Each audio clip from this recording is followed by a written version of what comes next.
The shattering of glass echoed through the modest Port Harcourt apartment as David Ackhafer's fist collided with the mirror.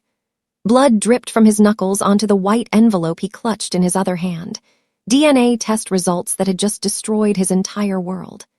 Behind him, two Bobbies wailed in their cribs, and his wife Amina stood frozen in the doorway, her face drained of color. His younger brother Chidi stepped forward, hands raised in a placating gesture, but David's voice cut through the air like a blade. Don't you dare come closer. 72 hours earlier, everything had been different. The crane's cable snapped with a sound like a gunshot, and David's instinct kicked in before his mind could process the danger. He sprinted across the construction site, hard hat flying off his head, boots pounding against the dirt. 3 workers stood directly beneath the swinging steel beam, oblivious to the death descending toward them. David crashed into the first man, sending him tumbling sideways. He grabbed the second by his collar and yanked him backward. The third worker looked up just as David's shoulder slammed into his chest, propelling them both clear of the impact zone. The beam hit the ground with a thunderous crash exactly where they had been standing, sending up a cloud of dust and debris. David's site manager ran over, breathless. "Ackhafer, you saved their lives, man. That was..." He paused, studying David's face. "You all right? You look like you've seen a ghost." David brushed dirt from his work clothes, adrenaline still coursing through his veins. "I'm fine, boss, just another day." But his hands were shaking, not from the near miss, but from the phone call he'd received that morning. After 3 years in Abu Dhabi, 3 years of grueling 12-hour shifts in the desert heat, 3 years of video calls and money transfers and loneliness, he was finally going home. His wife had given birth to twins 4 months ago, and he hadn't even held them yet. The ache in his chest had nothing to do with the collision. His manager pulled him aside, away from the grateful workers. "Listen, David, I need to talk to you about something. In private. My office, 15 minutes. Before we continue with David's story, if you're finding this tale gripping, hit that subscribe button and drop a comment below telling me what you think is about to happen. Your engagement keeps these stories coming, and trust me, you won't want to miss what unfolds next." 20 minutes later, David sat across from his manager in the air-conditioned office trailer, wiping sweat from his forehead. The older man slid a folder across the desk with a serious expression. "David, you've been one of our best engineers for 3 years. Reliable, skilled, brave as we just saw. That's why I wanted to show you this first." He tapped the folder. "The company is opening a new site in Abu Dhabi. Bigger project, better pay. They want you to lead it. 900,000 naira a month, all expenses covered, performance bonuses, but it's another 3-year contract." David's heart sank. He thought of Amina's face on their last video call, the way she'd held the twins up to the camera so he could see their tiny features. "Boss, I appreciate it, but I'm going home. I haven't seen my family in..." I know, just think about it. You could set your family up for life with that kind of money. Build that dream house you always talk about. Give your kids everything." The manager leaned back. "No pressure, but the offer expires in 2 weeks, right around when you're scheduled to fly back to Nigeria." David picked up the folder, his mind already calculating. Another 3 years. The twins would be in preschool before he held them. Amina would be raising them alone. But the money... God, the money could change everything. He could buy land in the best part of Port Harcourt, send his kids to international schools, retire early. Wasn't that what he'd sacrificed for in the first place? "I'll think about it," David said quietly, tucking the folder into his bag. "But my flight is in 3 days and I'm on it. My wife is waiting." The manager nodded. "Family first, I respect that. Safe travels, David. You've earned this break." That evening, David sat in his sparse apartment, surrounded by the few possessions he'd accumulated during his time in the UAE. His phone buzzed with a message from Chidi, his younger brother. "Brother, can't wait to see you. Amina and the twins are doing great. I've been checking on them like you asked. Everything is perfect. Safe flight." David smiled at the message. Chidi had always been the charming one, the smooth talker who could make anyone laugh. When David had first left for Abu Dhabi, he'd asked Chidi to look after Amina, make sure she wasn't lonely, help with anything she needed. His little brother had promised faithfully, and by all accounts he'd kept that promise. The weekly updates, the photos he'd send of Amina smiling, the reassurances that everything was fine, Chidi had been a lifeline. David opened his photo gallery, scrolling through the images Amina had sent over the months. Her glowing during pregnancy. The first ultrasound showing 2 bobbies. The announcement photo with tiny shoes. Then the birth photos, except he hadn't been there for those. Chidi had sent them instead, holding his phone up for Amina, who looked exhausted but radiant in the hospital bed. The twins, swaddled and impossibly small. More recent photos showed them growing, changing almost daily. In the latest picture from last week, they looked so much bigger already. Something nagged at David's mind as he studied the photos. The twins looked remarkably developed for 4-month-olds. In the most recent image, one of them was sitting up independently, which seemed early. But what did he know? He'd never been around Bobbies before. Maybe his kids were just advanced. The thought filled him with pride even as a small voice whispered doubt. He pushed the thought away and opened his banking app. Over the past 3 years, he'd sent Amina 150,000 naira every month for household expenses. He'd also saved nearly 18 million naira, enough for land, enough to start building.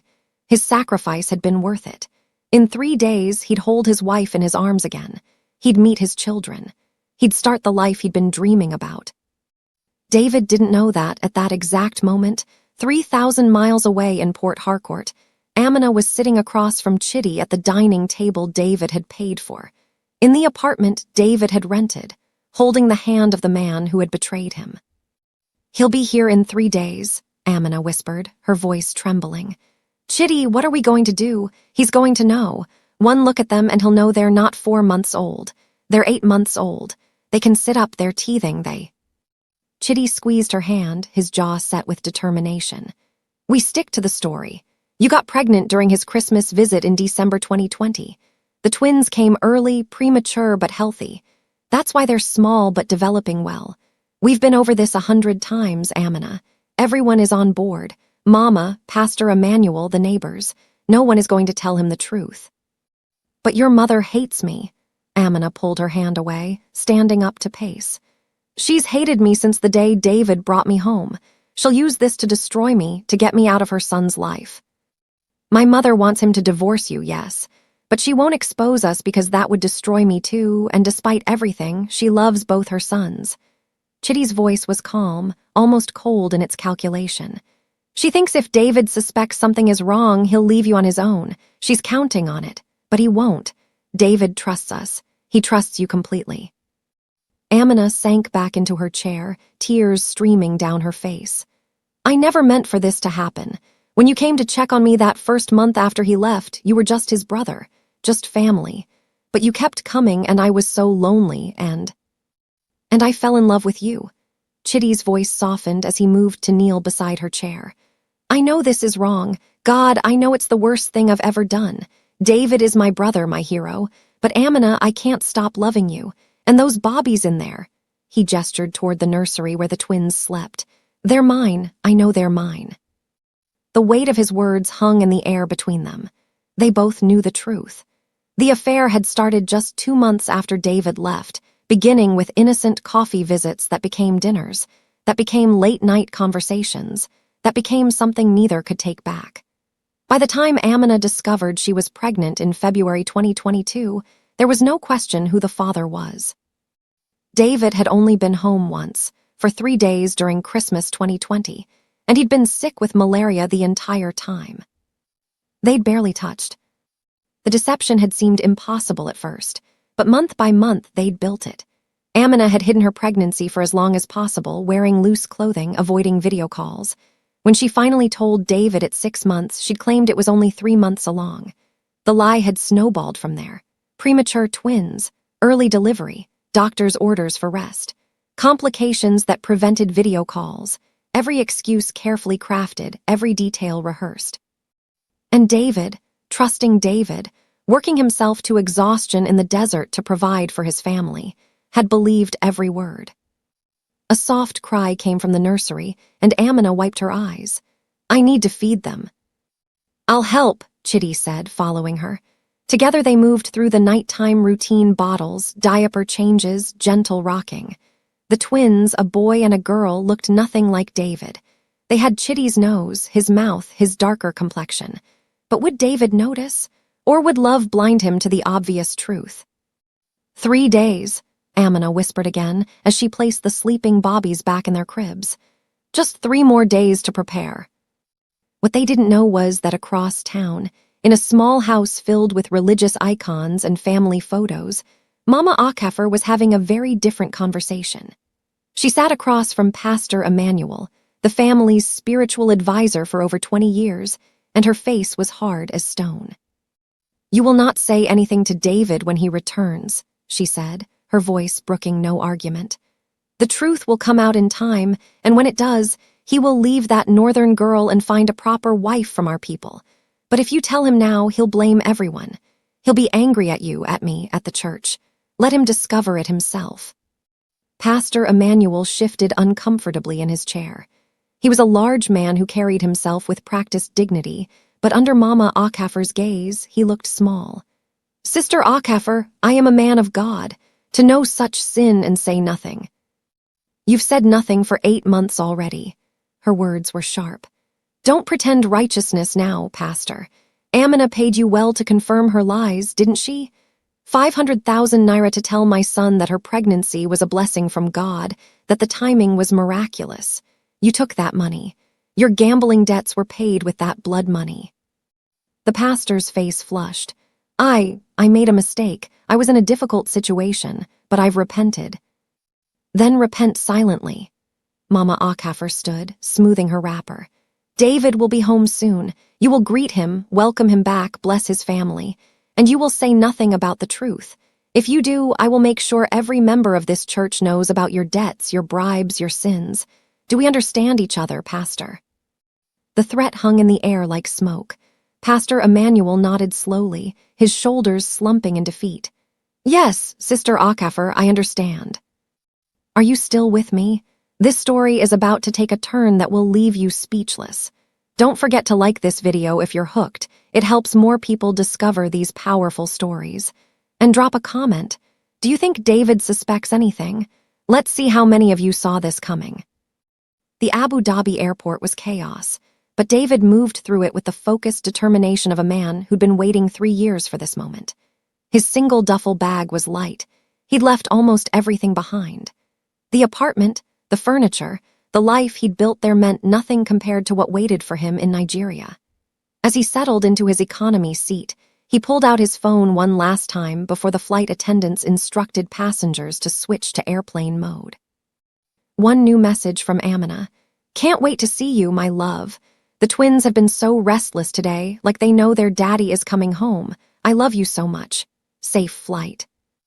David's chest tightened with emotion. He typed back quickly. "Landing in Port Harcourt at 6 p.m. tomorrow.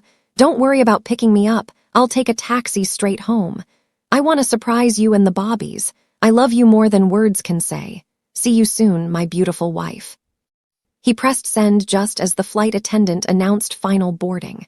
The phone went into his pocket, and David leaned back, closing his eyes. Tomorrow. Tomorrow he'd hold his family. Tomorrow his real life would begin. The flight was endless. David couldn't sleep despite his exhaustion. His mind kept spinning forward, imagining the reunion. Would Amina cry? Would the twins recognize him from the video calls, or would they be frightened of this stranger? He'd bought gifts at the Dubai airport, a gold bracelet for Amina, tiny stuffed camels for the Bobbies. Small things, but tokens of his love. When the plane finally touched down in Port Harcourt, David was the first to unbuckle his seatbelt. He practically ran through customs, his heart racing faster with each step closer to home. The humid Nigerian air hit him like a wall as he exited the airport, but it felt like a welcome embrace after 3 years of desert heat. This was home. This was where he belonged. The taxi ride took 45 minutes through familiar streets that had changed in subtle ways. New buildings here, a renovated market there, but the essential character of Port Harcourt remained. David's knee bounced with nervous energy as they got closer to his neighborhood. The driver glanced at him in the rear-view mirror. "You look happy, sir. Good news today." "The best news," David replied, grinning. I'm going home to meet my children for the first time. Twins, a boy and a girl. Haven't seen them except on video.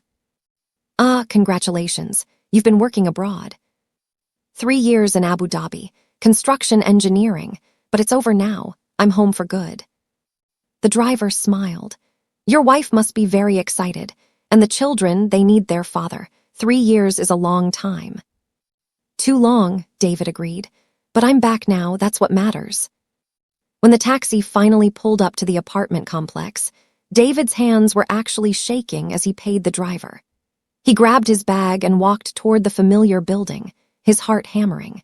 He deliberately told Amina not to meet him at the airport because he wanted this moment, walking through the door, seeing her face light up with surprise, holding her without the chaos of airport crowds.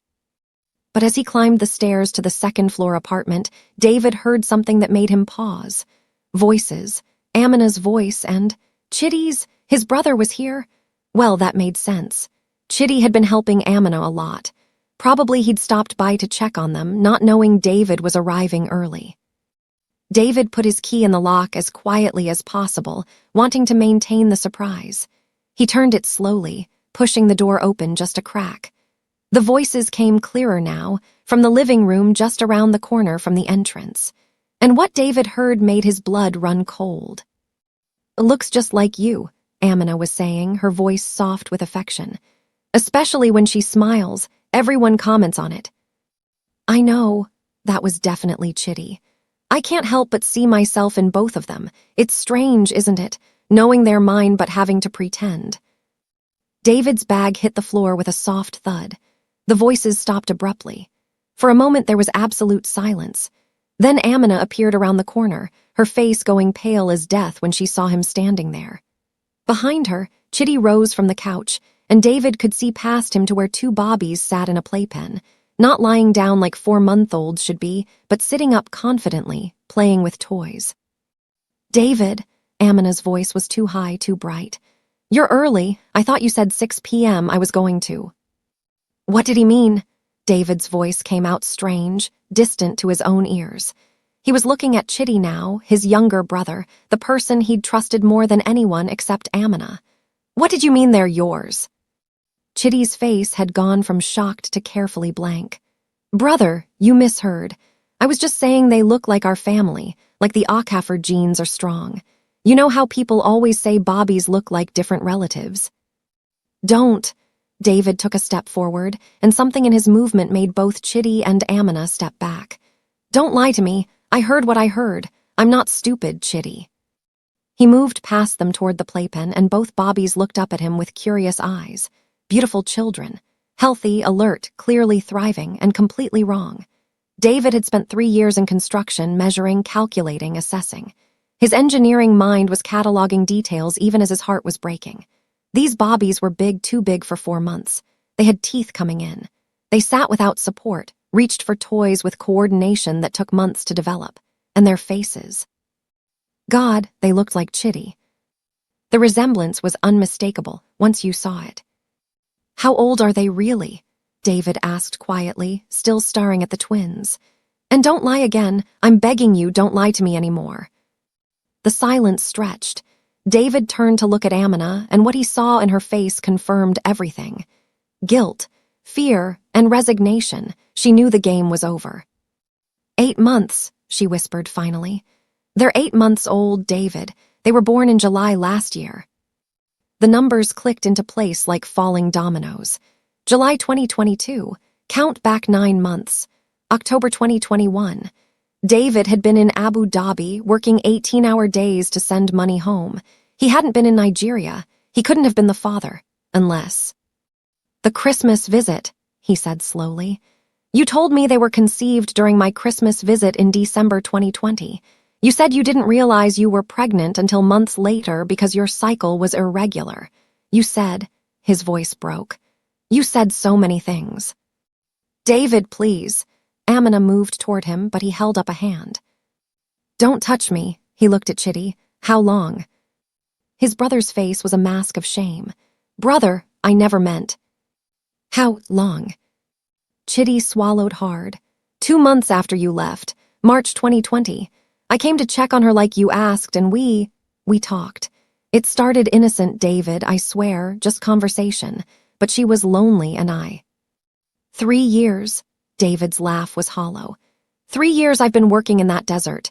3 years of sending money, of video calls, of missing everything. And all that time you two were. He couldn't even finish the sentence. The betrayal was too massive to comprehend. One of the bobbies, the girl, started to cry, sensing the tension in the room. Amina moved automatically to pick her up, but the child reached past her mother toward Chidi. The gesture was so natural, so practiced, that David felt something break inside his chest.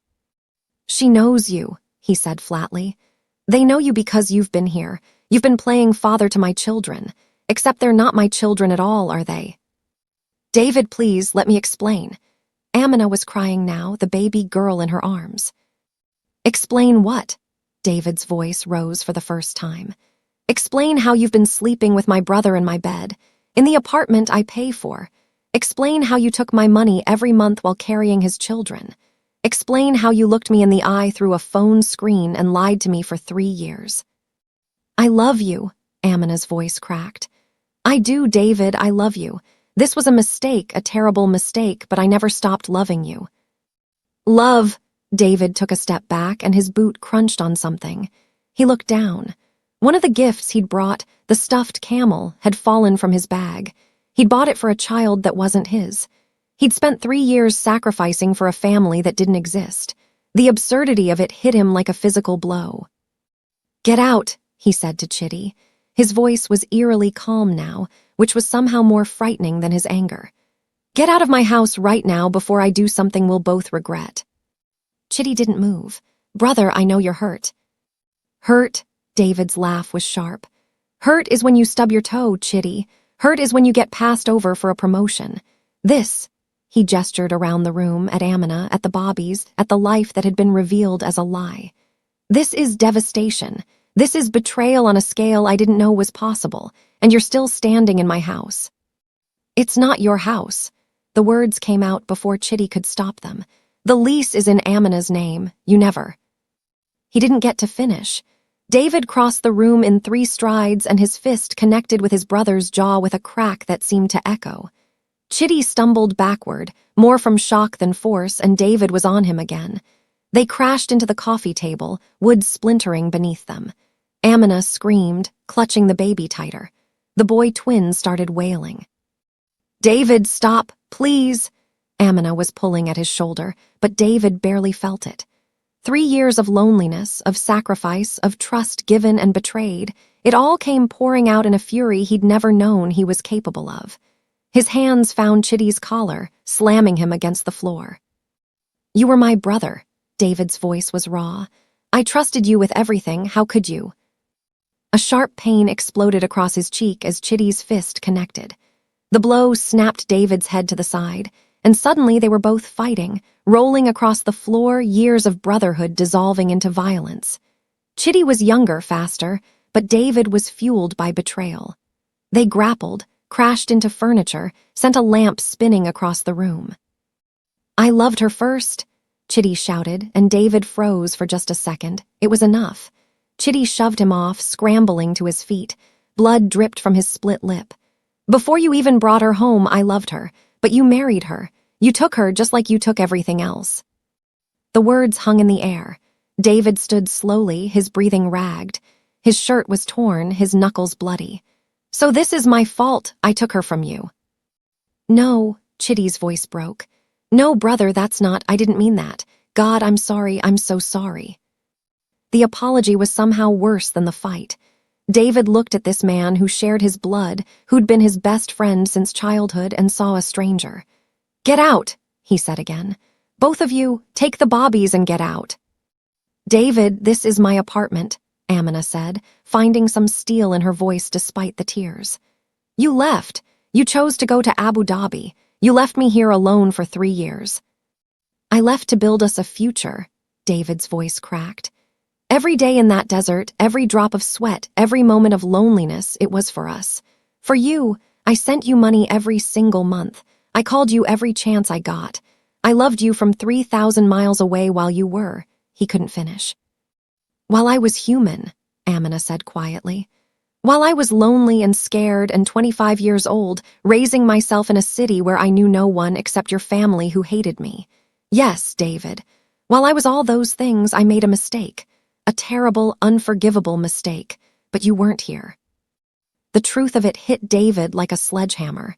She was right. He hadn't been here. He'd chosen the money, the career advancement, the future security over present love. And in that absence, something had grown between his wife and his brother that had destroyed everything. Who else knows? David asked after a long moment. Amina and Chidi exchanged a glance. Mama Akafar, Chidi admitted. She found out about a year ago, and Pastor Emmanuel, we asked him to confirm the pregnancy story to you. He needed money for. Everyone, David felt dizzy. Everyone in my life has been lying to me. My wife, my brother, my mother, my pastor. Was I the only fool who didn't know? The neighbors don't know, Amina offered weakly. And your friends. The neighbors absolutely know. David's laugh was bitter. Amina, look at these bobbies, look at them. Anyone with eyes can see they look like Chidi. Anyone with half a brain can tell they're not 4 months old. People were probably just too polite or too scared to tell me the truth. Before anyone could respond, David's phone rang. He pulled it from his pocket with shaking hands. The screen showed his manager's number from Abu Dhabi. David almost didn't answer, but something made him press accept. David, glad I caught you. Listen about that offer I mentioned, the new site, the promotion. The company needs an answer sooner than expected. They've got another candidate lined up, but they want you. 900,000 a month, 3 years, starting in 2 weeks. What do you say? David looked around his apartment, at Amina holding a child that wasn't his, at Chidi with blood on his face, the brother who'd betrayed him, at the life he'd worked 3 years to return to, now revealed as nothing but elaborate fiction. The decision suddenly seemed very easy. I'll take it, David said. When do I start? David, no. Amina started forward, but he held up a hand. Perfect. His manager sounded delighted. I'll have contracts ready by tomorrow. Welcome to the team, David. This is going to be great for your career. Thank you. I'll be back in Abu Dhabi within the week. David ended the call and looked at his wife, former wife, whatever she was now. You can have the apartment. I'll keep sending money for the twins because whatever else is true, they're innocent children who deserve support. But we're done, Amina. This marriage is over. David, please, we can work through this. She was sobbing now, and part of him wanted to comfort her. But a larger part, the part that had been shattered beyond repair, felt nothing but numbness. There's nothing to work through. David picked up his duffel bag from where it had fallen by the door. You and Chidi can be a family now. You've already been playing house for 3 years. Make it official. He walked to the door, each step feeling like walking through water. His entire body ached, but not from the fight. This was a deeper pain, the kind that would leave scars no one could see. Brother, wait, Chidi's voice stopped him. I know I don't deserve it, but please, don't leave like this. Let's talk, really talk. Maybe there's a way to. To what? David turned back one last time. To fix this. Chidi, you slept with my wife. You fathered children while I was sending money to support them thinking they were mine. You looked me in the eye virtually, but still, and lied to me for years. There's no coming back from that. You're not my brother anymore. You're just a man I used to know. The finality in his voice seemed to break something in Chidi. He sank onto the couch, head in his hands. Amina was still crying, rocking the baby girl mechanically. The boy twin had quieted, watching the adults with wide, confused eyes. David opened the door and walked out into the hallway. Behind him, he heard Amina call his name one last time, but he didn't turn back. He couldn't. If he looked at her again, if he saw those bobbies one more time, he might lose what little composure he had left. The walk down the stairs felt endless. Each step took him further from the life he'd built, the dreams he'd cherished. The humid evening air hit him as he exited the building, and David realized he had nowhere to go. He'd planned to come home. This was supposed to be home. Now he was essentially homeless in his own city, betrayed by everyone he'd trusted. His phone buzzed with a message. For a moment, he thought it might be Amina, but it was from Mama Akhefer. "I heard you're back. Come to the house. We need to talk." David stared at the message. His mother had known.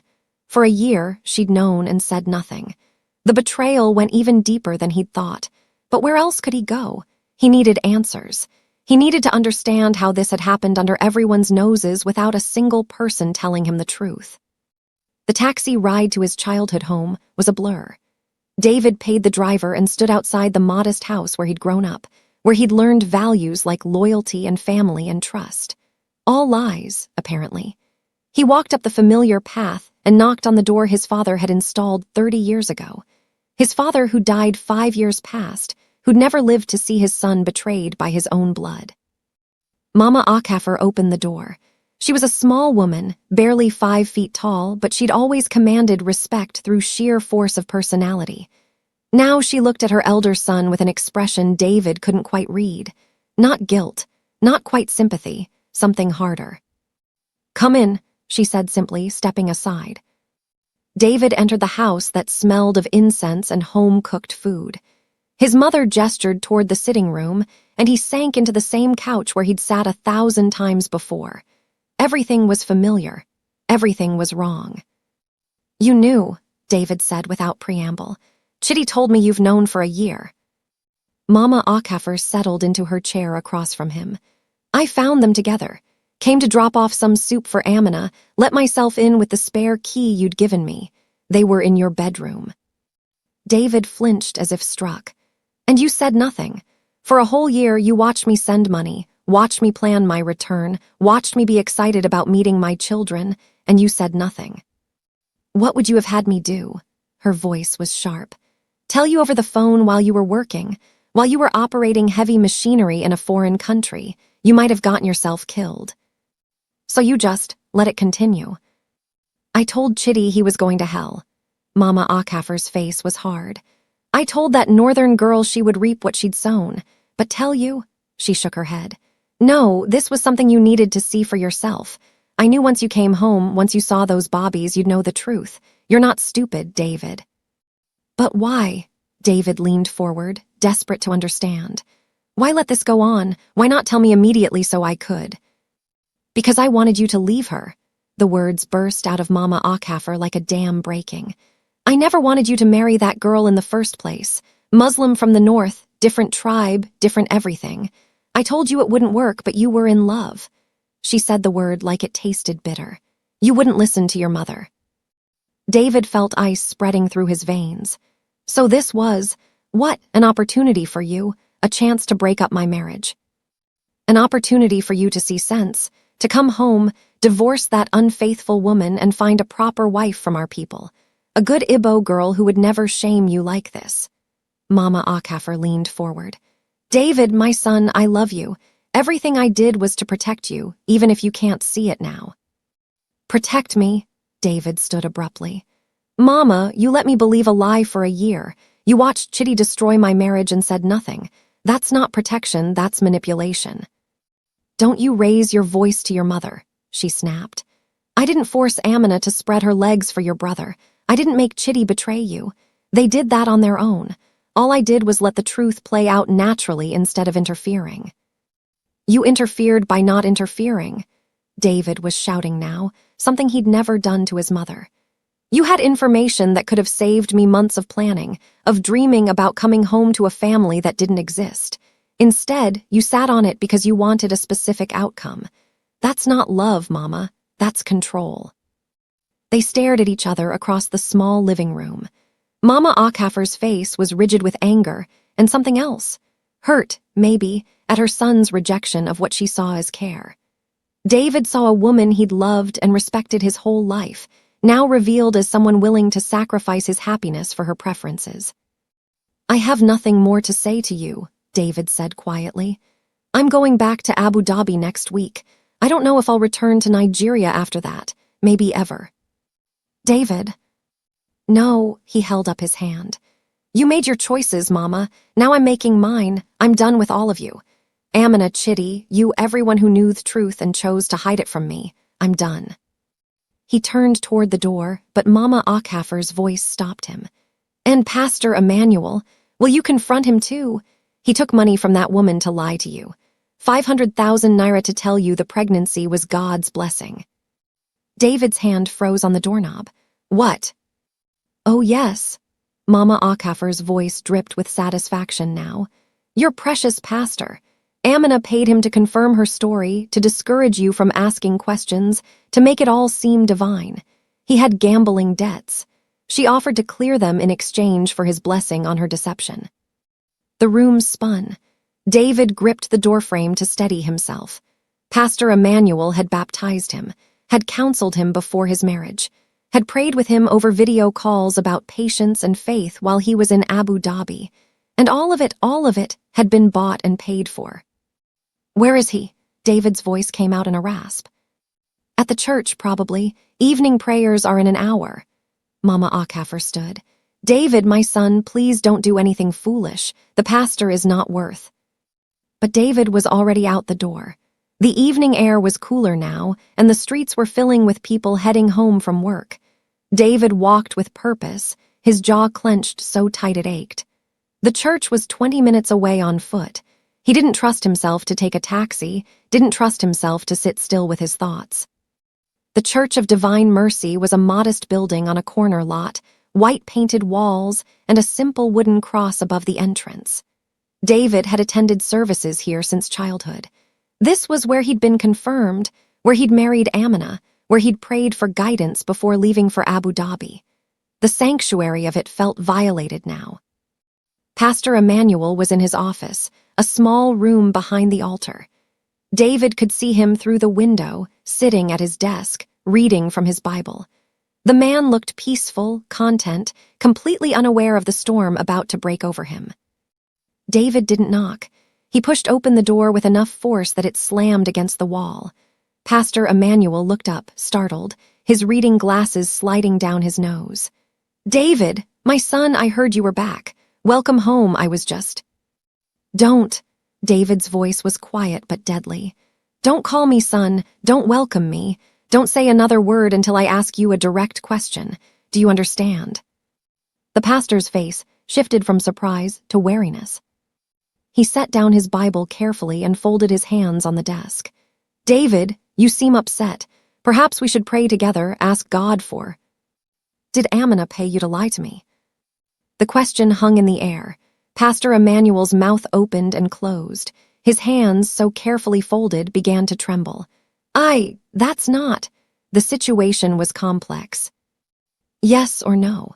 Did my wife pay you 500,000 naira to confirm her pregnancy story and discourage me from asking questions? Silence, then barely audible. Yes. The admission was like a physical blow. David had expected denials, excuses, anything but the bald truth delivered so simply. Why? I had debts. Pastor Emmanuel removed his glasses, suddenly looking much older. Gambling debts that would have destroyed my ministry if they came to light. Amina knew. I don't know how, but she knew. She offered to clear them in exchange for supporting her story. I told myself it was a small lie, that it wasn't really hurting anyone, that I deserved to be deceived. David moved closer to the desk. That my marriage, my family, my life didn't matter as much as your gambling problem. No, David, no. I knew it was wrong. Every day I knew it was wrong. But I was trapped. The debts were substantial, the people I owed were dangerous, and Amina's offer seemed like divine providence at the time. He laughed bitterly. Divine providence? I convinced myself God was providing a way out of my troubles. By destroying my life. I didn't know it would go this far. When Amina first approached me, she said the bobbies might be yours from the Christmas visit. She said there was a chance, that she just needed time to figure things out without you panicking. I thought maybe. He stopped. There's no excuse, I know that. I betrayed you, betrayed my calling, betrayed everything I'm supposed to stand for. David looked at this man who'd been a spiritual father to him, who'd guided him through life's challenges, who'd spoken with the authority of God. Now he just looked like what he was, a weak man who'd sold his integrity for cash. Did you ever believe in any of it? The sermons, the prayers, the counseling? Or was it all just performance? I believed. Pastor Emmanuel stood suddenly, his voice rising. I do believe, David. That's what makes this so terrible. I know God's truth, I know right from wrong, and I chose wrong anyway. I've been living in hell ever since, knowing what I'd done, what I'd helped Amina do to you. Then why didn't you tell me? David's voice cracked. If you felt so guilty, why not come clean? Why let me come home to this disaster? Because I'm a coward. The pastor sank back into his chair. Because I was afraid of losing everything. My position, my reputation, my freedom if the gambling debts came to light. I convinced myself that maybe Amina was right. Maybe there was a chance the Bobbies were yours, maybe. He shook his head. I made excuses. I rationalized. I did everything except the right thing. David turned away, unable to look at him anymore. The walls of the office were covered with certificates, awards, photos of Pastor Emmanuel with various dignitaries and church leaders. All of it suddenly seemed like props in an elaborate con. I'm leaving Nigeria, David said. Going back to Abu Dhabi. Before I go, I want you to stand in front of this congregation and tell them what you did.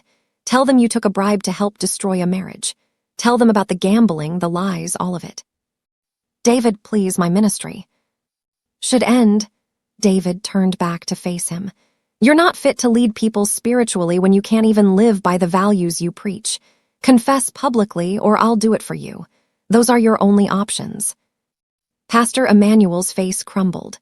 For a moment, David almost felt sorry for him. Almost. Then he remembered the video calls, the pastor's warm voice assuring him that Amina's pregnancy was a blessing, that the twins would be strong and healthy, that God was watching over his family. Every word carefully crafted to support a lie. I'll do it, the pastor whispered finally. Sunday service, I'll confess everything. David nodded once and left without another word. Outside the church, the evening had fully arrived. Street lights flickered on. People walked past, couples and families, everyone going about their normal lives while David's world continued to crumble. He pulled out his phone and scrolled through his contacts. Who could he call? Who in his life hadn't betrayed him? The phone rang before he could decide. Unknown number. David almost didn't answer, but something made him press accept. Hello. David Ockeffer, a woman's voice, professional. Yes. This is Dr. Helen Nwankwo from Port Harcourt General Hospital. I'm calling about the DNA test, results you requested yesterday evening. David's mind went blank. I didn't request any DNA test. A pause. I'm sorry, perhaps I have the wrong number. We had a rush order for paternity testing on twins, samples submitted yesterday by a David Ockeffer. The results just came back and... Wait, David's heart started pounding. Who submitted the samples? According to our records, a David Ockeffer came in with hair samples from 2 infants and an adult male, requested expedited paternity testing. Is this not you? What was the result? David's voice sounded strange to his own ears. Sir, I can't release medical information without proper verification. Tell me. Something in his voice must have convinced her. The adult male submitted is not the biological father of the twins. There's 0 genetic match. I'm sorry, sir. If you need counseling services, we have. David ended the call. His hands were shaking so badly he almost dropped the phone. Someone had submitted DNA tests. Someone had taken samples from Chidi and the twins and paid for expedited results. Who? Why? His phone buzzed with a text from another unknown number. The results are waiting at the hospital reception. Thought you deserved proof. A friend. A friend? David stared at the message. Who would do this? Who knew enough to get samples to pay for rush testing, too? His mother? It had to be Mama Ockeffer. She'd been at the apartment earlier today, she'd had access to Chidi and the Bobbies, and she'd been clear about her desire for David to leave Amina. This was her final move, undeniable proof that would eliminate any doubt, any possibility of reconciliation. David started walking toward the hospital. It was a 30-minute journey, but he needed the time to think. The streets of Port Harcourt passed by in a blur. He barely noticed where he was going, his feet carrying him on autopilot while his mind raced. DNA proof. Official, scientific confirmation of what he'd already known in his heart. Why did it matter? He'd already decided to leave, already accepted the contract in Abu Dhabi. What difference did a piece of paper make? But it did matter. Some part of him, the engineer part that dealt in facts and evidence, needed the certainty. Needed to see it in black and white so there could be no doubt, no wondering, no what-ifs haunting him for the rest of his life. Port Harcourt General Hospital loomed ahead, a sprawling concrete complex that seemed to go on forever. David entered through the main doors and approached the reception desk. "I'm David Ockafer. I believe you have DNA test results for me." The receptionist checked her computer, then handed him a sealed envelope. "Yes, sir. The results came in about an hour ago. That'll be 45,000 naira for the expedited processing." David paid with his debit card, his hands mechanical. The envelope felt heavy, weighted with the power to confirm his worst fears. He found a quiet corner in the waiting area and opened it with trembling fingers. The technical language was dense, but the conclusion was clear and brutal. The tested male, sample B, Chidi Ockafer, shares 0% genetic markers with the tested infants, sample A1 and sample A2. Probability of paternity, 0%. The tested male is excluded as the biological father. Wait, David read it again, and again. Chidi wasn't the father, that was impossible. Chidi had admitted it. Amina had confirmed it. The Bobbies looked like Chidi, everyone had said. His phone rang. "Mama Ockafer." David answered, his voice hollow. "Mama, did you submit DNA samples?" "Yes," her voice was satisfied. "I knew you'd need proof. Now you can divorce that woman with clear conscience and—" "The results say Chidi isn't the father." Silence, then, "What? That's impossible. I used Chidi's hairbrush, took hair from the Bobbies' cribs. The samples were fresh. How can?" "I don't know." David stood abruptly, the waiting room suddenly too small. "But according to this official medical report, Chidi Ockafer is not the biological father of those twins, which means—" His voice trailed off as the implications crashed over him. If Chidi wasn't the father, who was? Amina had admitted to the affair, had confirmed the timeline. She'd been clear that David couldn't be the father because they'd barely touched during his Christmas visit. So who else? How many people had she been sleeping with? How deep did this deception go? David was already moving toward the exit, breaking into a run as he hit the street. The apartment was 20 minutes away by taxi, but he didn't have time. He ran, his lungs burning, his feet pounding pavement. People stared as he sprinted past, but he didn't care. He needed answers. He needed the truth, the real truth this time. He burst into the apartment building, took the stairs 3 at a time, and slammed through the door without bothering to knock. Amina was in the kitchen, warming bottles for the twins. She spun around at the noise, eyes wide. "David, what?" "Who else?" He thrust the DNA results at her. "Chidi's not the father, so who else were you sleeping with?" Amina's face went white as she read the paper. Her hands started shaking. That's impossible. There was no one else. Only Chidi, I swear, only." "Don't lie to me anymore." David's voice echoed through the apartment. "The science doesn't lie, Amina. DNA doesn't lie.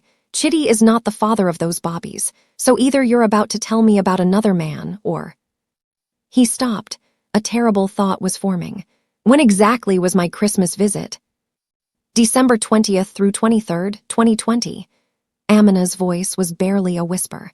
"You were sick the whole time. Malaria. You barely got out of bed." "And when did the doctors say the twins were conceived?" "They said—" Amina grabbed the medical records from the counter, flipping through them with shaking hands. "Late October, early November 2020 for the estimated conception based on the July birth." "But you told me December. You said they were conceived during my visit." "I lied about the timing to make you think." She stopped, her face going from white to gray. Oh God, David." "What?" He moved closer. "What are you realizing right now?" "If Chidi's not the father, and the conception was October or November." Amina sank into a chair, the medical records falling from her hands. "The affair with Chidi didn't start until March 2020. Before that, there was no one. Except me." David's voice was quiet now. I was home for 2 weeks in October 2020. Work emergency, remember. The project had issues. I flew back to Port Harcourt to fix some documentation problems with the Nigerian contractors. Amina looked up at him, tears streaming down her face. You were so stressed. We barely spoke. You were working 20-hour days to fix everything before flying back to Abu Dhabi. But we did. One night The memory crashed over David like a wave. He'd been exhausted, overwhelmed, running on coffee and determination. But Amina had pulled him to bed, had reminded him that he was more than his job. They'd made love once, quickly, urgently, and then he'd fallen asleep immediately after. The next morning, he'd been on a plane back to the UAE. He'd forgotten about it entirely in the chaos of everything since. The twins are mine, David whispered. They're actually mine. But Chidi, the affair, I don't understand. Amina was sobbing now. David's mind was racing. If the twins were his, conceived in October 2020, that meant the birth timing was wrong. July 2022 would be 21 months later. That was impossible. Unless. When were they really born? David asked, his voice sharp. The truth, Amina. When did you actually give birth? November 2021. The admission came out broken. November 15th, 2021. I was 6 months pregnant when Chidi and she couldn't finish. The timeline snapped into focus with crystalline clarity. David had got Amina pregnant in October 2020. She'd given birth in November 2021, 14 months later, a full-term pregnancy with a slight delay, not uncommon for twins. She'd hidden the pregnancy for months, then had the bobbies, and somewhere around that time had started the affair with Chidi. But she'd convinced Chidi and herself and everyone that he was the father. If you're still watching, hit that like button right now because this story just took a turn nobody expected. Drop a comment and tell me, did you see this coming? And make sure you're subscribed because the finale is going to blow your mind. You lied about everything, David said slowly. The conception date, the birth date, the affair timeline, Chidi's paternity, everything was a lie. But why? If the bobbies are mine, why tell me they weren't? Why create this entire deception? Amina was rocking back and forth now, her whole body shaking. Because I didn't know. David, I swear I didn't know they were yours. You were gone so fast after that October visit, and I didn't realize I was pregnant until January. By then, Chidi and I were already. She choked on a sob. I thought there was a chance they were Chidi's. The timing was close enough. And when they were born and they looked like him, I convinced myself. They don't look like him. David's voice was flat. You convinced yourself they did because you wanted it to be true. Because if they were Chidi's, then your affair had produced something, meant something. You could justify it. No, I never wanted to hurt you. I love you, David. I've always loved you. You have a strange way of showing love. David walked to the nursery door. The twins were sleeping peacefully, completely unaware of the drama swirling around them. He studied their faces in the dim light. They did look like the Akafer family, his family. Not specifically like Chidi, but like all of them. The resemblance that had seemed so damning was actually just genetic similarity between brothers. How had he not seen it before? Where is Chidi now? David asked without turning around. He left after you did. Went to his apartment, I think. David, please, we need to talk about this. The bobbies are yours. We can work through. Work through what? David turned back to face her. Amina, you've been having an affair with my brother for almost 3 years. That doesn't change just because the bobbies are mine. You still betrayed me. You still lied. You still let everyone believe Chidi was the father, including Chidi himself. I made a mistake. Amina stood, her voice rising. A terrible mistake. But David, you left me. You chose money over being here. You chose a career over your marriage. Every day I woke up alone. Every night I went to bed alone. Do you know what that does to a person? So it's my fault. David's laugh was harsh. I worked myself to exhaustion to provide for us, to build us a future, and your response was to sleep with my brother. How is that anything but your choice? I'm not saying it's your fault. I'm saying we both made mistakes. You prioritized the wrong things. I handled my loneliness in the worst possible way. But we have children together now, David. Real, biological children. Doesn't that mean we should try? A knock on the door interrupted her. David opened it to find Chidi standing in the hallway, his face swollen from their earlier fight. He looked between them, reading the tension. "Amina called me, said there was a DNA test, that I'm not," his voice cracked, "that they're not mine." David held up the paper. "They're mine. Conceived in October 2020, before your affair with my wife even started. Congratulations, Chidi. You destroyed my marriage for children that aren't even yours." Chidi staggered backward as if punched. "But they look like me," everyone said. "They look like the Akhafer family because that's what they are. My children, my blood." David's voice was cold. "You've been playing father to my kids while sleeping with my wife. How does that feel?" "I didn't know." Chidi's voice was barely audible. "Amina, you said you told me they were mine." "I thought they were." Amina moved toward him. "Chidi, I swear I believed it. The timing, the way they looked, everything pointed to what you wanted to believe," David interrupted. "Both of you. You wanted the affair to mean something, to produce something real. So you convinced yourselves these bobbies were Chidi's even though the math didn't actually work if you'd bothered to calculate properly." Chidi sank onto the couch, head in his hands. 3 years. 3 years I've been helping raise them, loving them, thinking they were part of me. And they're not. They're yours. They were always yours. "Yes," David's voice softened slightly. "They were, which means every moment you spent with them was a moment you stole from me. Every first smile, first laugh, first word, those were mine and you took them." The three of them stood in the ruined apartment, the weight of revelation crushing them all. The twins began to cry, as if sensing the emotional devastation around them. Amina moved automatically to get them, but David stopped her. "Let me." He walked into the nursery and picked up his daughter, for the first time with the knowledge that she was truly his. She was heavy, solid, real. Her tiny hand grabbed his finger and something broke open in David's chest. This was his child, his blood, the product of his love for Amina, back when that love had meant something. The boy twin fussed until David picked him up too, one baby in each arm. They were awkward, squirming, but they settled against him as if recognizing something fundamental. David carried them back to the living room where Amina and Chidi watched with devastated faces. "These are my children," David said quietly. "My son and my daughter, and I've missed 16 months of their lives because of your lies, both of you." "David, please," Amina started. "I'm taking them with me." The statement hung in the air. Amina's face went white. "What? No, David, you can't." "I'm their father. I have every right." "You're going to Abu Dhabi." Amina's voice rose to a shout. "You're taking a 3-year contract. How are you going to raise twins alone in a foreign country while working 12-hour days?" The question hit David like cold water. She was right. He couldn't take the bobbies to Abu Dhabi. He couldn't care for them alone while working. But the thought of leaving them here with Amina and Chidi, the thought of continuing this twisted arrangement. "Then I won't go," David heard himself say. "I'll turn down the contract, stay in Port Harcourt. We'll divorce, establish custody, but I'm not leaving my children."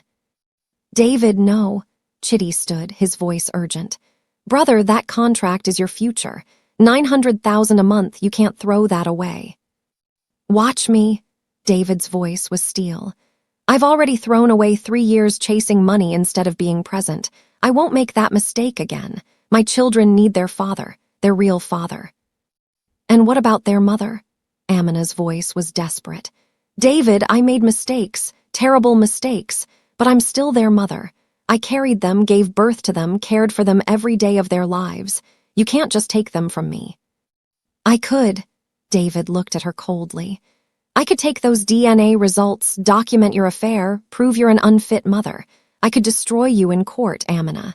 Given what you've done, I'd probably win." "But you won't." The voice came from the doorway. Mama Akhafer stood there, having apparently let herself in with the spare key. "David, my son, you won't take those bobbies from their mother because that's not who you are. You're angry, you have every right to be, but you're not cruel." David turned to look at his mother. "You knew the affair timeline. You could have checked the dates, realized the bobbies might be mine. Instead, you let me believe they were Chidi's. Why? Mama Akafer entered the apartment, closing the door behind her. Because I wanted you to leave Amina. Whether the Bobbies were yours or Chidi's didn't matter to me. What mattered was getting you away from this woman who I knew would bring you nothing but pain. And were you right? David's voice was bitter. Has she brought me anything but pain? No, she hasn't. Mama Akafer moved closer. But those Bobbies are innocent, and despite everything, you love Amina. I can see it in your face even now, even with all this betrayal. You love her, and that love is warring with your hurt and anger. Love isn't enough, David said quietly. No, it isn't, but it's something. And those Bobbies deserve both their parents together or apart. Mama Akafer looked at Amina. I don't like you, I never have. But you're the mother of my grandchildren, and that means something. David, you need to think carefully about what you're about to do. David looked down at the twins in his arms. They'd fallen asleep against him, their tiny bodies warm and trusting. How could he take them from their mother? How could he tear this family apart, even if it was already broken? But how could he stay, knowing what Amina had done, what Chidi had done, how everyone had lied? I need time, he said finally. I need to think everyone out now, except Amina.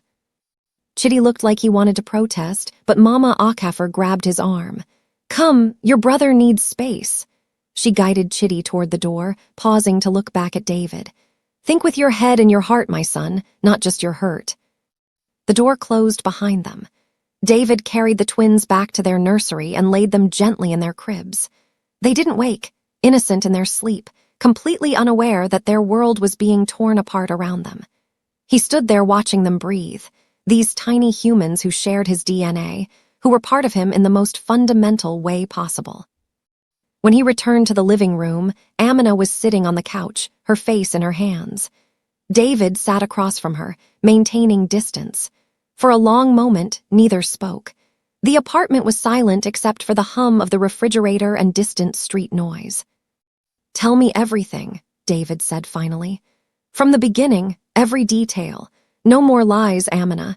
If there's any chance at all, of figuring out what happens next, I need the complete truth.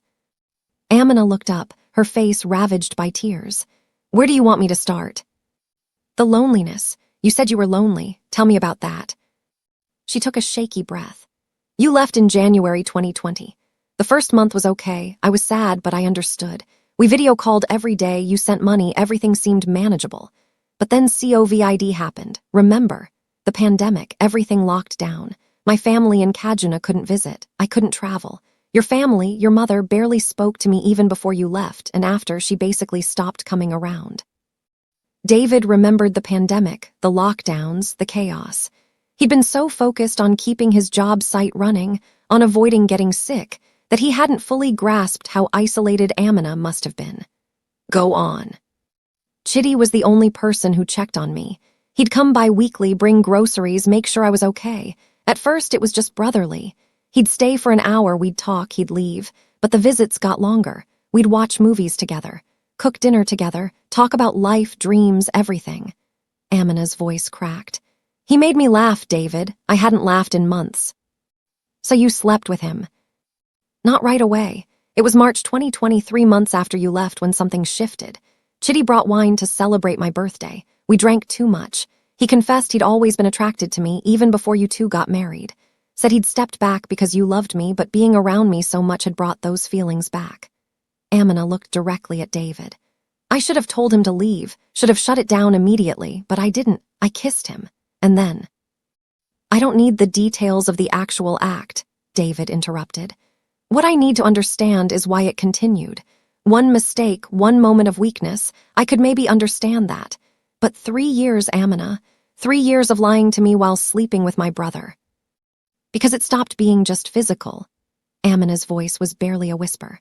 I fell in love with him, David. Not at first it was just loneliness and attraction. But over time, spending months and months together while you were gone, I fell in love with Chidi. And he loved me. We talked about running away together, starting fresh somewhere else.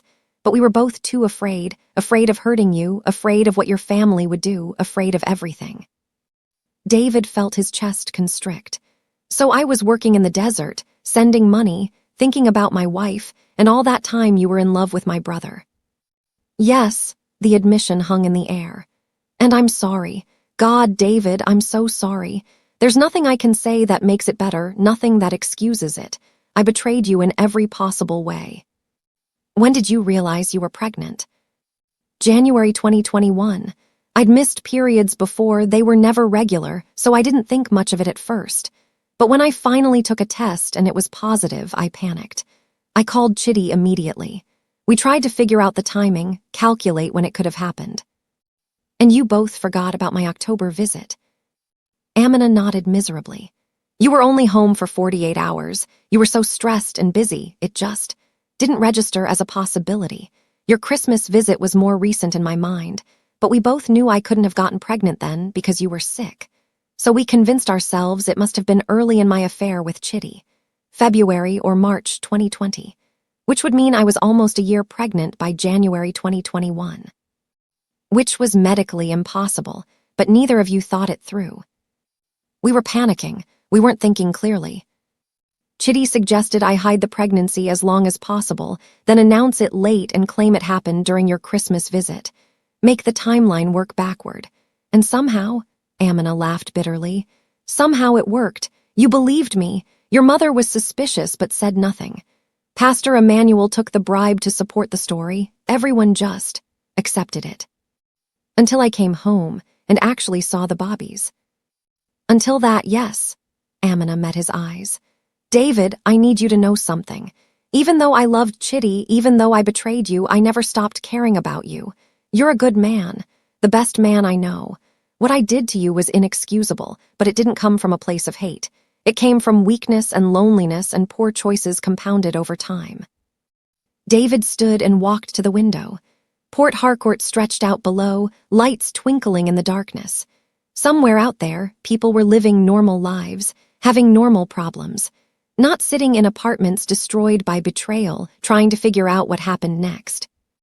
"I can't stay married to you," he said without turning around. "You understand that, right? Even knowing the Bobbies are mine, even understanding the loneliness you felt, I can't get past the betrayal, the lying, the fact that you fell in love with my brother." "I know," Amina's voice was small. "I don't expect forgiveness, David. I just want to understand what happens now, with the Bobbies." David turned to face her. "Joint custody. I stay in Port Harcourt, turn down the Abu Dhabi contract. We divorce, but we co-parent. The Bobbies live with you primarily because they're nursing and need their mother. But I get them regularly. We work out a schedule. We both put them first, ahead of our hurt and anger. And Chidi is no longer part of my life. If you want to continue your relationship with him, that's your choice. But he doesn't get to play father to my children. That ends now." Amina nodded slowly. "Okay, that's fair, more than fair, given everything. Thank you, David." "Don't thank me. I'm not doing this for you. I'm doing it for them." David gestured toward the nursery. "They're innocent in all this. They deserve both parents present and functional, even if we can't be together." A phone rang, breaking the heavy silence. David's phone. He pulled it out, expecting his manager or maybe Mama Akafer. Instead, the screen showed an unknown local number. "Hello." "Mr. Akafer, this is Detective Ademi from the Port Harcourt Police Department. We need you to come down to the station immediately. It's regarding your brother, Chidi Akafer. There's been an incident." David's blood went cold. "What kind of incident?" "There was an accident. Your brother's car went off the 3rd Mainland Bridge about 20 minutes ago. He's been transported to General Hospital, but Mr. Akafer," the detective's voice softened. "You should come quickly. It's serious." The phone slipped from David's hand. Amina caught the falling device, heard the detective's voice still speaking, and her face went white as paper. No. But David was already running for the door. Down the stairs, into the street, his arm raised to flag down the first taxi that passed. "General Hospital, now, emergency." The taxi driver took one look at his face and floored it. They tore through Port Harcourt's evening traffic, horns blaring, running red lights. David's mind was blank, refusing to process what he'd heard. An accident, the bridge, serious, his brother. His brother who he'd fought with just hours ago. His brother who he'd told was no longer family.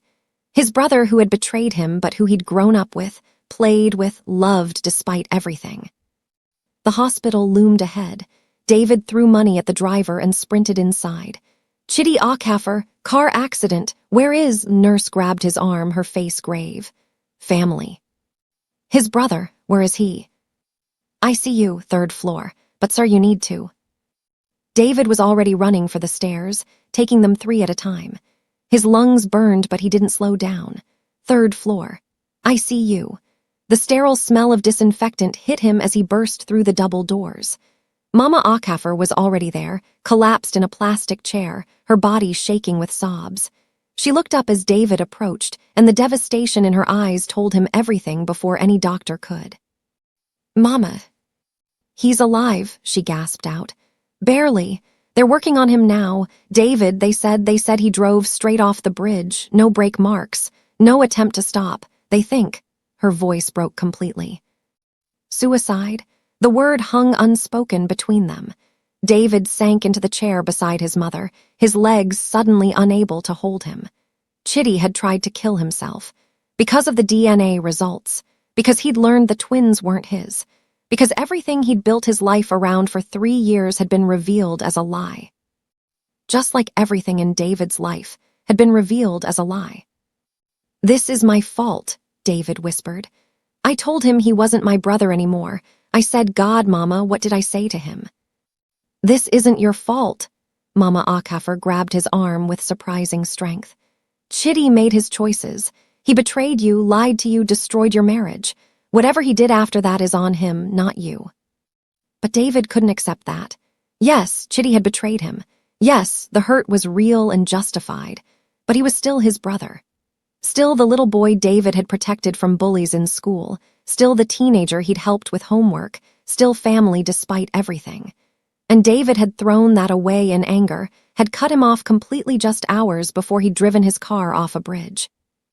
A doctor emerged from the operating room, surgical mask pulled down, exhaustion written across his face. Family of Chidi Akhafar. David and Mama Akhafar stood in unison. How is he? David's voice came out hoarse. Alive but critical. Multiple internal injuries, collapsed lung, severe head trauma. We've stabilized him for now, but the next 72 hours are crucial. He's in a medically induced coma to give his brain time to heal. The doctor paused.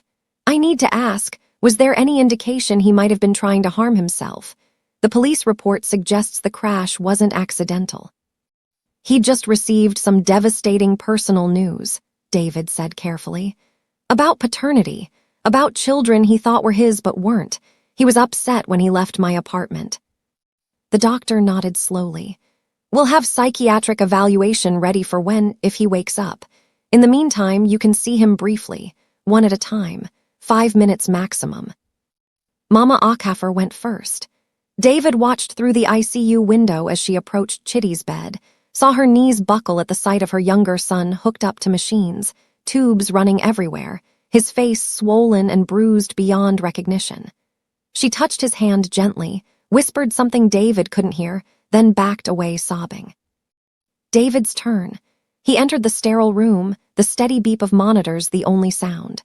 Chidi looked impossibly small in the hospital bed, nothing like the confident banker who'd walked through life with easy charm. Bandages covered most of his head. His chest rose and fell mechanically, driven by the ventilator. This was his brother, his baby brother, and he was dying because David had rejected him in his darkest moment. I'm sorry, David whispered, moving closer to the bed. Chidi, I'm so sorry. Yes, you betrayed me. Yes, you destroyed my marriage. But I shouldn't have. I never should have said you weren't my brother anymore. That was cruel. That was me lashing out because I was hurt and you paid the price for my anger. The machines beeped their steady rhythm. Chidi didn't respond, couldn't respond. David reached out and took his brother's hand, careful of the IV lines. You have to wake up. You have to fight. We need to talk about this properly, not with anger and hurt controlling everything. Please, Chidi, please don't leave like this. But there was no response. Just the machines, keeping his brother alive through technology and medication.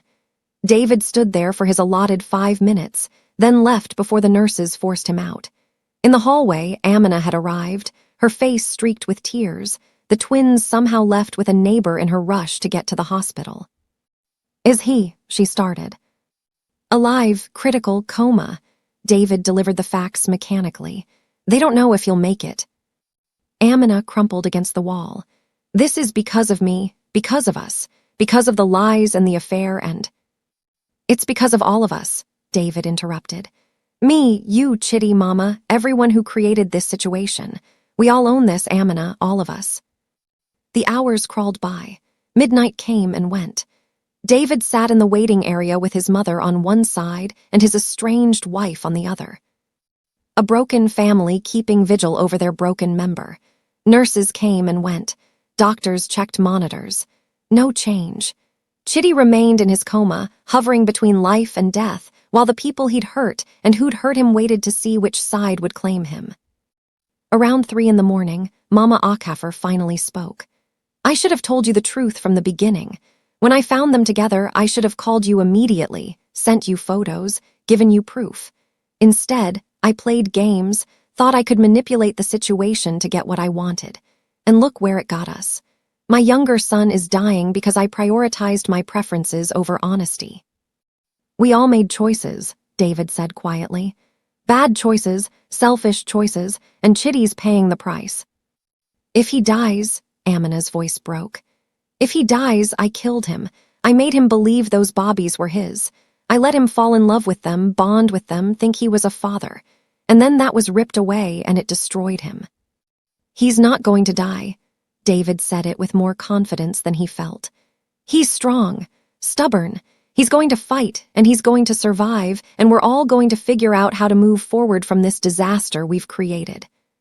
But as dawn broke over Port Harcourt, painting the sky in shades of pink and gold, Chidi remained unchanged. The machines breathed for him. His heart beat because medication told it to. And the family that had been destroyed by lies and betrayal sat in a hospital waiting room, united finally by shared guilt and desperate hope. The next 2 days blurred together. David stayed at the hospital almost constantly, leaving only to shower and check on the twins. Amina brought him food he barely touched. Mama Akhafer maintained her vigil with grim determination. Friends and extended family came and went, offering prayers and platitudes that meant nothing in the face of such devastation. On the 3rd day, the doctor who'd performed Chidi's surgery found David in the cafeteria, nursing cold coffee and staring at nothing. "Mr. Akhafer, we need to talk about next steps." David's blood ran cold. "Is he?" "Still alive, but there's been no improvement. The coma is medically induced, but his brain activity is minimal. We need to consider the possibility that even if he survives, he may have severe neurological damage. And we need to discuss how long to continue aggressive intervention if there's no improvement." "What are you saying?" The doctor sat down across from him. "I'm saying we may reach a point where we have to decide whether continuing life support is in your brother's best interests, or if we're just prolonging his suffering. It's not there yet. We're still well within the window for potential recovery. But you should prepare yourself for difficult decisions ahead." David felt the world tilt. They were talking about letting Chidi die, about giving up, about ending his life because David had been too angry, too hurt, too focused on his own pain to see his brother's desperation. "How long until we have to decide?" "If there's no significant improvement in the next week, we'll need to have a family meeting about long-term care options. But Mr. Akhafer, David, there's something else you should know. We found a note in your brother's car. The police have it, but they've authorized me to tell you the contents." The doctor pulled out a piece of paper. "It's a suicide note. He wrote it before driving off that bridge. Would you like to read it?" David's hands shook as he took the paper. It was a photocopy, but Chidi's handwriting was unmistakable. The message was brief, scrawled in what must have been desperate haste. "David, Mama, Amina, I'm sorry. The bobbies were the only good thing I ever did, the only time I felt like I mattered.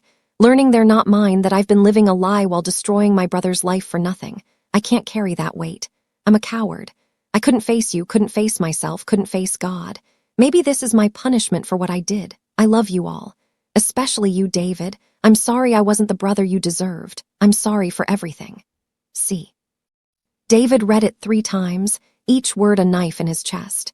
Chidi had felt worthless without those children, had built his entire identity around being their father, and when that was stripped away, he'd had nothing left to live for. And David had made it worse by rejecting him completely, by saying he was no longer family. I need to see him, David said, standing abruptly. You were just there 2 hours ago. I need to see him now. The doctor didn't argue. David walked back to the ICU, scrubbed in, and entered his brother's room. Chidi looked exactly the same, pale, broken, barely alive. David pulled a chair close to the bed and took his brother's hand. I read your note, David said quietly. And you're wrong about so many things, Chidi. Yes, you betrayed me. Yes, you destroyed my marriage. But you're not worthless. You're not just defined by those bobbies or by your relationship with Amina. You're my brother. You're Mama's son. You're a person with value beyond your mistakes. The monitors beeped their steady rhythm. No response. I need you to fight, David continued. I need you to wake up so I can tell you I'm sorry too. Sorry for rejecting you when you needed me most. Sorry for letting my hurt turn into cruelty. Sorry for not being the big brother who protects you, even from yourself. His voice cracked. Please, Chidi, please wake up. Give me a chance to do better. Give us all a chance to heal properly, not like this. And then, so faint David almost missed it, Chidi's fingers twitched in his hand. David's breath caught. Chidi, can you hear me? Another twitch. Then Chidi's eyelids fluttered. The monitors started beeping faster. David hit the call button frantically, and within seconds, nurses flooded the room. They checked vitals, examined responses, exchanged urgent medical jargon David didn't understand. The doctor arrived, performed tests, checked Chidi's pupils with a light. He's coming out of the coma, the doctor said finally, his voice cautiously optimistic. Naturally, ahead of schedule. This is good, very good, but we need to give him space to stabilize. Mr. Achafer, you should wait outside. David didn't want to leave, but the nurses physically guided him out. Through the window, he watched the medical team work on Chidi, saw his brother's eyes open fully for the first time in 3 days, saw him try to speak around the breathing tube. The medical team moved efficiently, removing the tube, adjusting medications, running tests. And through it all, Chidi's eyes darted around the room, confused and frightened, until they landed on David through the window. Recognition flickered. Then tears. An hour later, David was allowed back in. Chidi was awake but weak, his voice barely a rasp. You're here. Of course I'm here. Where else would I be? Thought you hated me. Chidi's words came slowly, painfully. Said I wasn't your brother. I was wrong. David sat beside the bed. You are my brother. You'll always be my brother, even when you do things that hurt me, even when you make terrible choices. That's what family means. Chidi's eyes filled with tears. The bobbies are mine, and they're beautiful and healthy, and they need their uncle in their lives once you're better, if you want that. But I believed they were mine. I loved them like. They're still the same bobbies, David said gently. Nothing changed about them except whose DNA they carry. The love you felt, the bond you formed, that was real, Chidi. Biology doesn't erase that. You'd let me be in their lives, after everything. David took a deep breath. I don't know what the future looks like yet. You and Amina hurt me in ways I'm still processing. The trust is broken, maybe beyond repair. But holding on to hate, cutting you out completely, that almost killed you. And it would have killed part of me too. So yes, once you're better, once we've all had time to heal and figure things out, you can be Uncle Chidi to those bobbies, if that's what you want.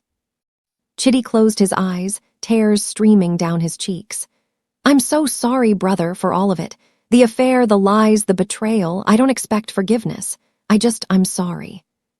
I know, and someday maybe I'll be able to forgive you, maybe Amina too, but that's going to take time, a lot of time. For now, focus on healing, on getting better, on living. Why did you do it? Chidi's voice was barely audible. Why save me? After what I did to you, you could have just let me die. Because despite everything, you're still my little brother. And I love you, even when I hate what you've done. That's the thing about family, Chidi.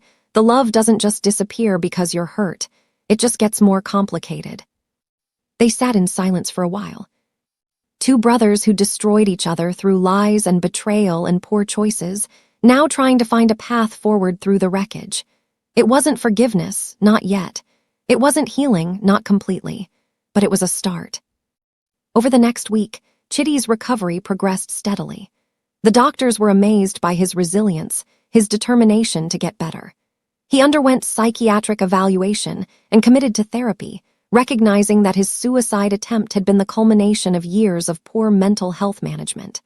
Mama Akafer barely left his side, her guilt over her silence manifesting as fierce maternal protection. David split his time between the hospital, the apartment where his twins lived, and meetings with lawyers about the divorce. Amina had agreed to everything: joint custody, fair division of assets, no contest on any terms. She was broken by guilt, barely functional, going through the motions of caring for the Bobbies while emotionally collapsing. 2 weeks after Chidi's accident, David sat in a lawyer's office signing divorce papers. His marriage of 5 years was ending with a few signatures and some legal language about irreconcilable differences. The lawyer offered perfunctory condolences that David barely heard. When it was done, he walked out into Port Harcourt's sunshine feeling hollowed out and somehow lighter at the same time. His phone rang, the Abu Dhabi manager. David had been avoiding this call, but he couldn't anymore. He answered. "Hello." "David, finally caught you. Listen, I know you said you were taking the contract, but we haven't received your signed paperwork. The position needs to be filled immediately. If you're still interested, I need documents by end of business today. Otherwise, we're moving forward with our second choice." David looked around at the city he'd grown up in. The place where his life had fallen apart, where his brother had tried to die, where his marriage had ended, where his children lived with their mother, where painful memories lurked around every corner. But also where his children were, where they would grow up, where they needed their father present, not sending money from 3,000 miles away. He'd made that mistake once. He wouldn't make it again. "Give the position to your second choice," David said. "I'm staying in Port Harcourt. My family needs me here." "Are you sure? David, this is an incredible opportunity." "I'm sure. Thank you for understanding."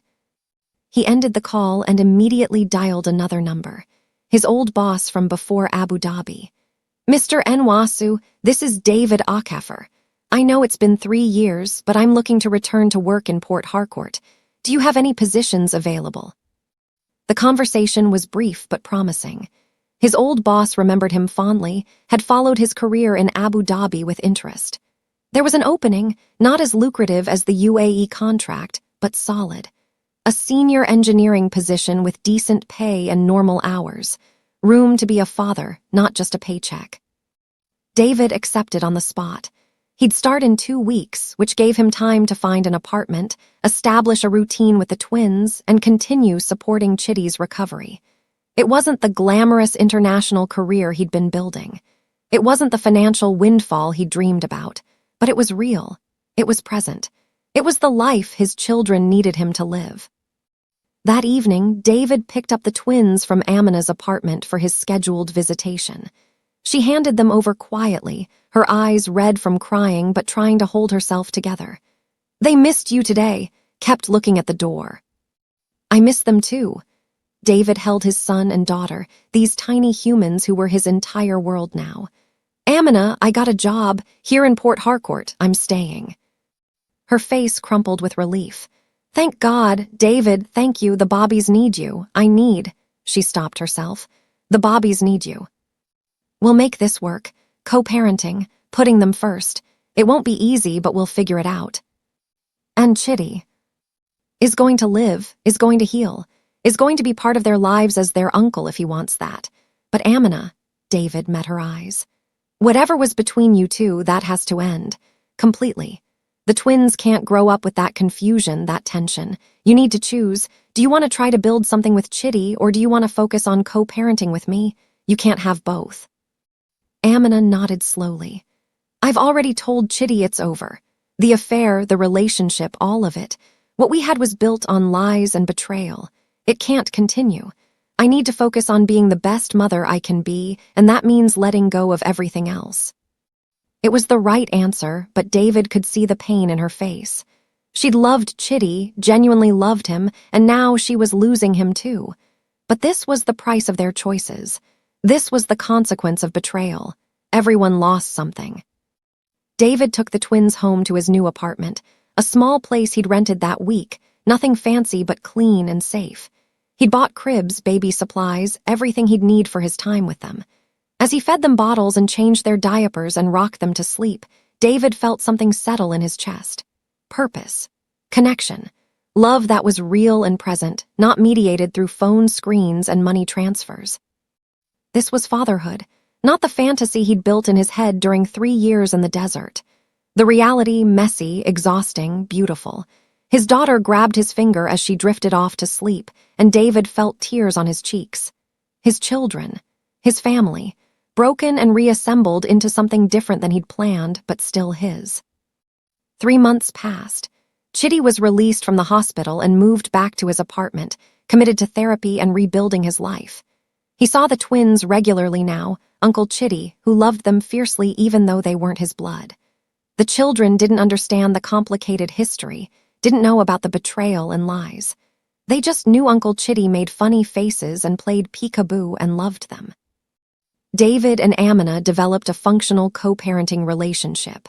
Not friends, not yet, maybe never, but respectful, focused on the twins, able to sit in the same room without everything falling apart. It was enough.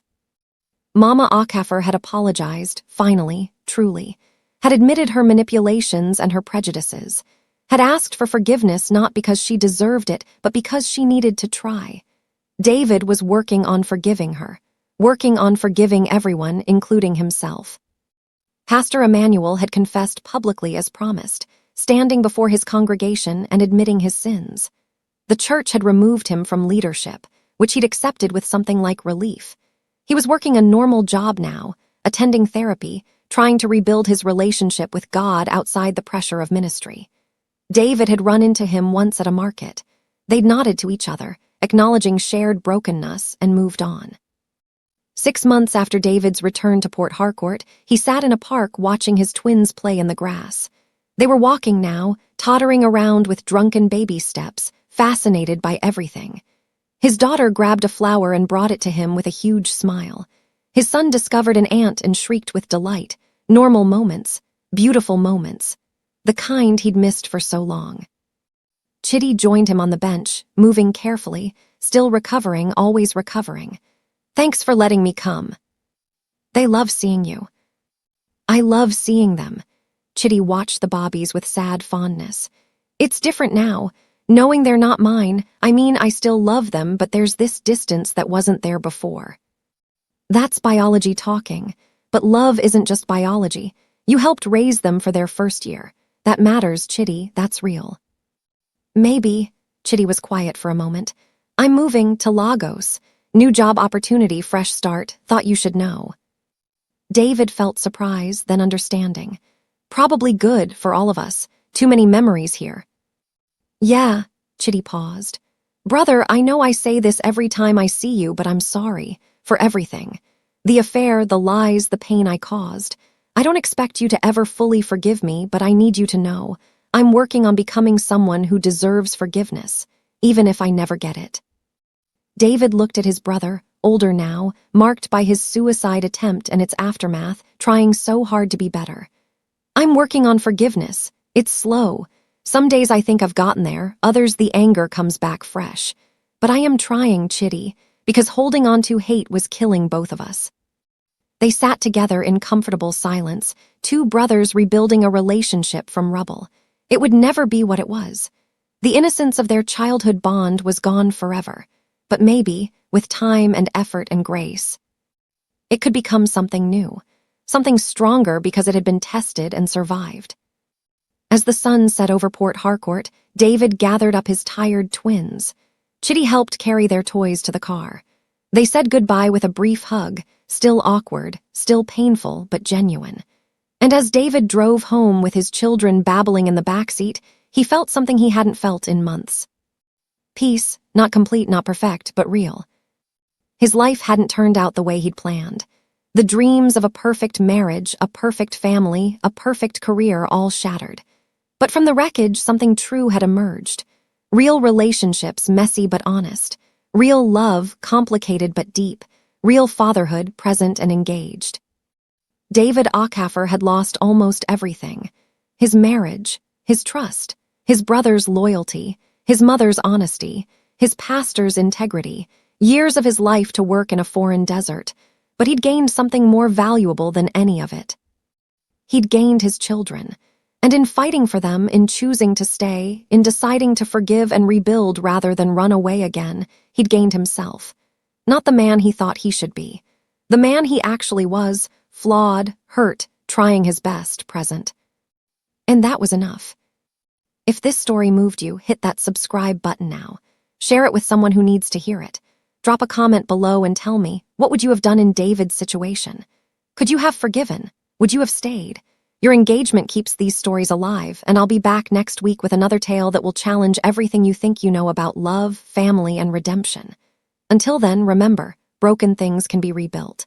It just takes courage, time, and grace.